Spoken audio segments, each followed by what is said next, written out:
O Mubarak, for you is my prayer. O Mubarak, for you is my prayer. May you keep ascending success stair. O Mubarak, for you it's my prayer. May you keep ascending success stair. Alhamdulillahi Rabbil Alameen. Wassalatu wassalamu ala Sayyidil Mursalin. Amma ba'd. Fa'a'udhu billahi minash shaitanir rajim. Bismillahir Rahmanir Rahim. As-salatu wassalamu alayka ya Rasulallah. Wa ala alika wa ashabika ya Habiballah. As-salatu wassalamu alayka ya Nabiyallah.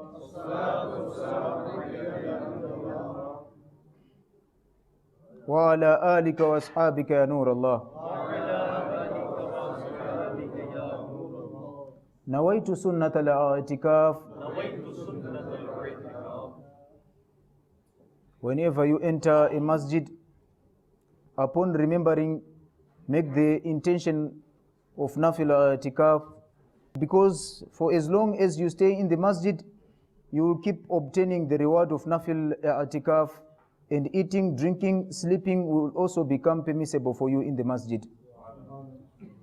It is reported in the book of Alama As-Suyut, page 75, volume 3, hadith number 7377, that the greatest Prophet sallallahu alaihi wasallam has said, whoever recites salah upon me 100 times in the night and day of Friday, Allah Azza wa Jal will fulfill 100 of his need, that is pertaining, 70 pertaining to the hereafter and 30 pertaining to the world.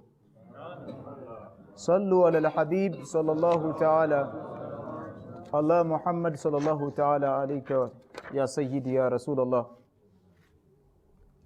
Dear Islamic brothers, before listening to the Bayan, let us make good intention for attaining rewards. The beloved Prophet sallallahu alaihi wasallam has said, Niyyatul mu'min khayru min amalihi. The intention of a believer is better than his action. This is reported in Al-Mu'jamul Kabir, volume 6, page 185, hadith number 5942. So here is some two Madani pearls. The first one being, without a good intention, no reward is granted for a good deed. And the second one being, the more righteous intentions one make, the greater reward he will attain. So let us take this opportunity to make some beautiful intention. The intention of listening to the Bayan, some of them, they are prescribed here or they are written here. Number one, lowering my eyes, I will listen to the Bayan attentively. Number two, instead of resting against a wall, etc., I will sit as I sit in tashahhud as long as possible with the intention of showing respect for religious knowledge. And the third one, I will make room for others by folding my hands and limbs and by moving slightly. And the fourth one, if someone pushes me, I will remain silent, patient and calm and avoid staring, snapping and arguing with them. Fifth one, when I hear Tubu ilallah, udhkurullah, sallu ala al-habib, etc., I will reply loudly with the intention of gaining reward and encouraging others to also recite these beautiful statements. The sixth, after the Bayan, I will approach other people by making salam, shaking hands, and for making individual efforts upon them. These are some of the good intention one will make, inshallah, when we'll be listening to the Bayan. Today, inshallah, we'll follow it up with a brief lessons which we get from Sadr Sharia, Mufti Ahmad Amjad Al-Azam, Rahmatullahi Ta'ala alayhi. Our pious predecessors and us, it is some, reflection, that is to look at them and to try to reflect.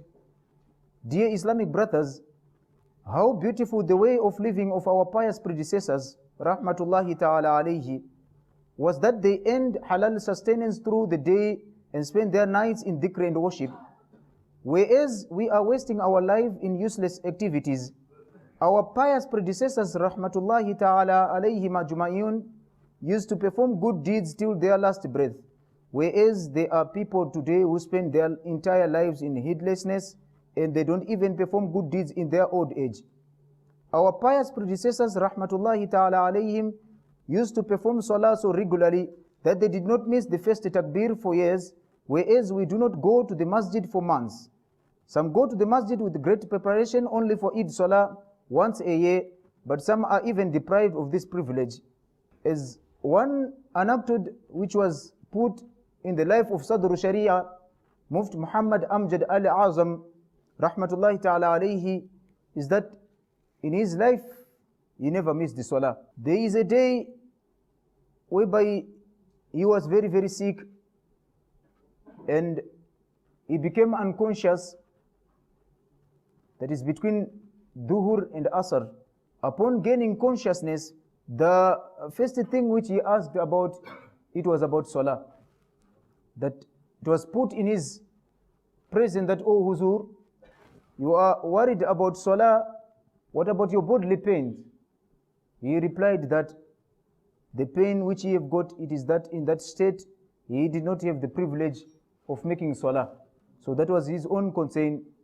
I don't have much to say, only just to say that inshallah, Allah Rabbul Izzatul Jalal said that give them this story so that they ponder. So the reason why these selections, especially the stories of the pious, is selected, it is not for us only to shout in a chorus or to proclaim aloud, Subhanallah, that is very beautiful. But the gist is that to look upon yourself and to look upon them, what have you done so far? You see, that was his fikr. This is a very long bayan. We just want to try to summarize, I think, only some Madani pool, which I just want to deduce it is from this. Going back to the Sahaba, radiallahu ta'ala anhum, the second Khalifa, Umar, was known as Abu Hafsin, radiallahu ta'ala anhu. One day, whilst he was reading Salah, that was the last event which happened during his life, which was the said conclusion of his life. لما طعن Umar radiallahu ta'ala anhu, when Umar radiallahu ta'ala anhu was poked with a knife. There was some sad moments of history which we'll have got to share today.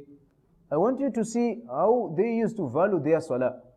When Umar radiallahu ta'ala anhu was poked, you know that a knife is not something to play with. You know how painful you feel in that state. Abdullah ibn Abbas radiallahu ta'ala anhuma, he said that I was there from amongst the people who were there in the first saf. We took him out and we did go with him to his house.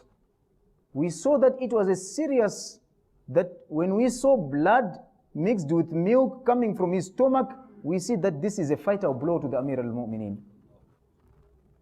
He was unconscious. Upon gaining conscious, the first thing which I asked is that, did the Muslim finish that salah of Jama'ah which I was leading? Did they finish? وَيَقُولُ Umar radiallahu ta'ala anhu, Umar radiallahu ta'ala anhu, he said again, Inna ahamma amr indana as-salah. The most important thing into us, it is salah.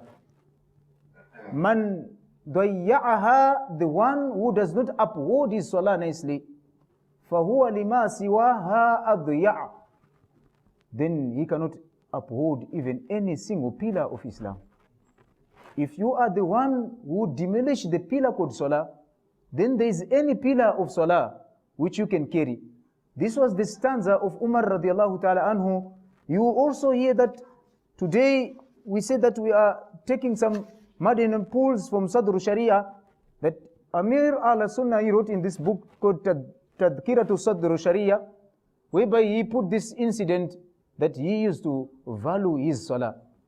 Whenever the pious predecessors are being mentioned, especially it was put as a mirror for whosoever claims to love Mufti A'azam rahmatullahi ta'ala alayhi. Now, you look yourself and you look him. Like how Imam Shafi'i rahmatullahi ta'ala alayhi said that in a poem, تُحِبُّ الصَّالِحِينَ وَلَسْتَ مِنْهُمْ. You claim to love the pious people, but you're not from amongst them. تُحِبُّ الصَّالِحِينَ, you love the pious people. You just have got only to show ishq. وَلَسْتَ مِنْهُمْ. But your problem is that you are not following up, you are not from amongst them. وَتَكْرَهَ مِنْ بِضَاعَةِ الْفَاسِقِينَ. And you claim to hate the evildoers, but you yourself, you are an evildoer. It is also the element of ishq, that if you love somebody, you always also follow up with what they do. لَوْ كَانَ حُبُّكَ صَادِقًا. Verily, if your love was very, very true, لَأَطَعَتَهُ. You could have followed somebody whom you love. إِنَّ الْمُحِبُّ لِمَنْ يُحِبُّ مُطِيعًا. The lover to the one whom he loves, you always follow. So this is the most important pillar, actually, the pillar of salah, that if we try to tamper with it, then there is nothing of Islam which is going to remain unto us. قَوَائِدُكُنْ أَرْكَانُ الْبِلَادِ فَمَا أَسَى الْبَقَاءِ إِذَا لَمْ تَبْقِ الْأَرْكَانِ. A poet said that Qawaid, these are the pillars which uphold Islam. Qawaidukun arkanul bilad, these are the pillars which uphold Islam. Fama asal baqa. So you see, there are now parishani in the dunya, the droughts are now coming, the people are suffering, business is not blooming. Why? إِذَا مَا لَمْ تَبْقِ الْأَرْكَانِ. It will collapse if the pillars which hold the dunya itself, if they are removed, then the dunya is going to collapse. So from amongst them, it is salah. We cannot overemphasize the importance of salah, that it is the first thing a servant is going to be asked on the day of judgment. He's not going to be asked how poshy was his car. He's not going to be asked how pretty looking was his face. He's not going to be asked how marvelous and how intelligent one might ever think of. He is going to be asked about his salah. أَوَّلُ مَا يُحَاسِبُ بِهِ لَعَبْدُ يَوْمَ الْقِيَامَةِ. The first thing a band is going to be put in task. You know, they say that this is very to show its precedence, its importance. Tarikus salah, the one who lives salah. Tarikus salah, the one who lives salah. إِذَا خَرَجَ مِنْ بَيْتِهِ. If he comes out from his house, يَقُولُ لَهُ الْبَيْتِ. The house which he bought will be cursing him, will be giving la'ana unto him. Ya adu Allah, O the enemy of Allah. May Allah Rabbul Izzat wal Jalal not to return you into this house safely. Tarikus salah, the one who lives salah. You know, when I'm talking about tarikus salah, don't think that you live all 5 salah. No. If you live one, you are regarded as tarikus salah. The salah which are 5, they are prescribed within together in the life of a Muslim. So if you leave one, there's nothing. It's like the pills.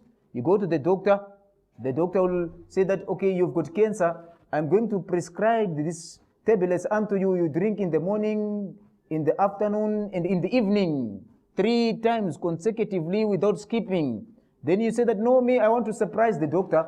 I'll just have got to drink 3 times, 1 time when I'm sleeping. Is it going to work? It won't going to work. You'll have got to follow the prescription. So we are saying that tariq as-salah is for the one who leaves his salah. When he come out from his house, the house will proclaim loud unto him a spiritual calling whereby you don't hear with your physical ear that, oh, the enemy of Allah, let Allah subhanahu wa ta'ala not return you back into this house again. وَإِذَا رَفَعَ لُقْمَةً إِلَى فِيهِ. If the tariq as-salah, the one who leaves salah, if he lift up the morsel of food to his mouth, the morsel, be it the biryani of any food which you eat, تَقُولُ لَهُ اللُّقْمَةِ, the food will proclaim unto him, Ya adu Allah, O the enemy of Allah, تَأَكُلْ مِنْ رِزْقِ اللَّهِ, you are eating the rizq of Allah subhanahu wa ta'ala, you are eating the sustenance of Allah subhanahu wa ta'ala, وَأَنْتَ تَعَصِيهِ, but you are disobeying Allah Rabbul Izzat wal Jalal. هَذَا لِلتَّارِكُ الصَّلَاةِ. This is for somebody who misses salah. Respected elders, salah is very, very important, much that it is mentioned more than 700 times in the Holy Quran. If you are a father, you know, if you want to show the seriousness of a matter to your child, you'll emphasize it maybe once, second, thrice, but just go on and look that Allah subhanahu wa ta'ala overemphasized the salah more than 700 times in the Holy Quran. The Holy Prophet sallallahu alaihi wasallam said, Rahmatun lil Alameen, the one who is mercy to the world. I have intended to order a man and to come to Musalli. Salah will be performed, but me, ukhalifu ila buyutin, I will go each and every house where there are male Muslims, but they don't come to perform Salah with Jama'ah, then I will burn it with my own hands. Is that many times we talk about Sadr Sharia? Many times we talk about Allah Hazrat. Many times we talk about Imam Shafi'i. Many times we talk about all these great personalities. Tell me from whom among them was a Tariq Salah? Tell me. Ad-dunya sa'a. The dunya is a moment. 40 years, 30 years, 60 years. Make it a monument. The dunya is a moment. So the advice today, make it a monument. So with this in mind, I humbly request the brothers to travel in the Madani Qafila and to try to sit in the dars, so that also a humble one request that a single drop does not constitute the rain season. If you come to the ijtima, you listen to one bayan, don't go and, next time you won't come say that, no, I'm self-sufficient. No. You must keep on coming. This type of gathering, whereby we remind one another, it is very, very, very, very beneficial. With this in mind, we pray to Allah Rabbul Izzatul Jalal to make one and all to understand. Sallu ala al-Habib sallallahu ta'ala. Allah Muhammad sallallahu ta'ala alayka ya Sayyidi ya Rasulullah. O Muballigh, for you is my prayer. O Muballigh, for you is my prayer.